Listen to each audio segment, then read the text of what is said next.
और नंदी है। करें हैं दर्शन।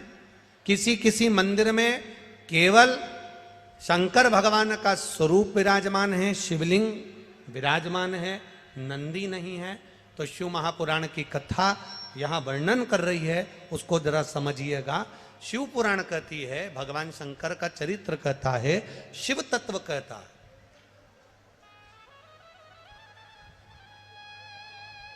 कि जिस मंदिर में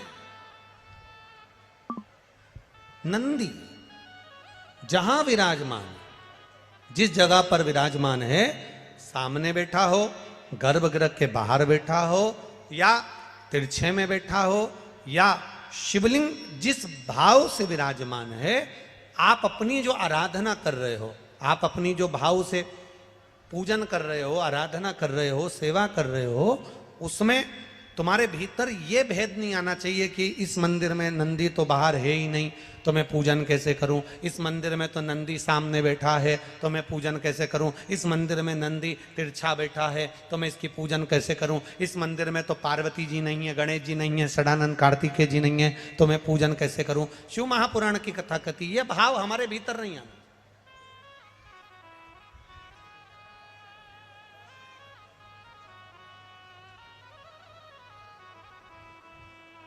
शिव का ओटला,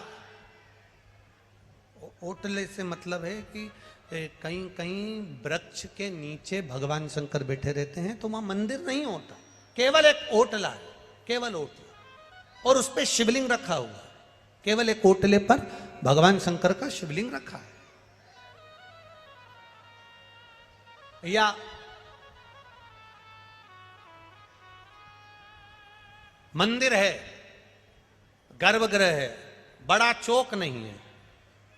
शिव महापुराण की कथा कहती है, जहां पर शंकर भगवान विराजमान होते हैं, जहां शिवलिंग रखा हुआ होता है, जिस ओटले पर शंकर भगवान का शिवलिंग विराजमान होता है, जिस गर्भगृह में शंकर भगवान का शिवलिंग विराजमान होता है, अगर वहां नंदी का भी तुमको दर्शन नहीं हो रहा है, वहां नंदी तुम्हें दिखाई नहीं पड़ रहे हैं, तो भी तुम यह मान कर चलना कि बिना नंदी के शंकर भगवान वहां बैठा ही नहीं है। ओटले पर भी अगर बैठा है तो नंदी की पीठ पर ही बैठा हुआ, जहां वो बैठा है। गला पकड़ रहा है रे बाबू, गला पकड़ रहा है। वो नंदी वहां विराजमान है, वो नंदी वहां बैठा हुआ, नंदी कहीं दूर नहीं है।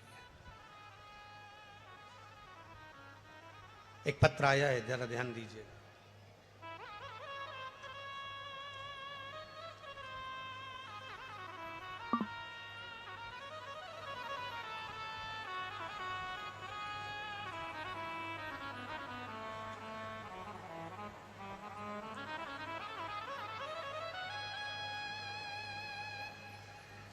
मेरा नाम रेवती झा,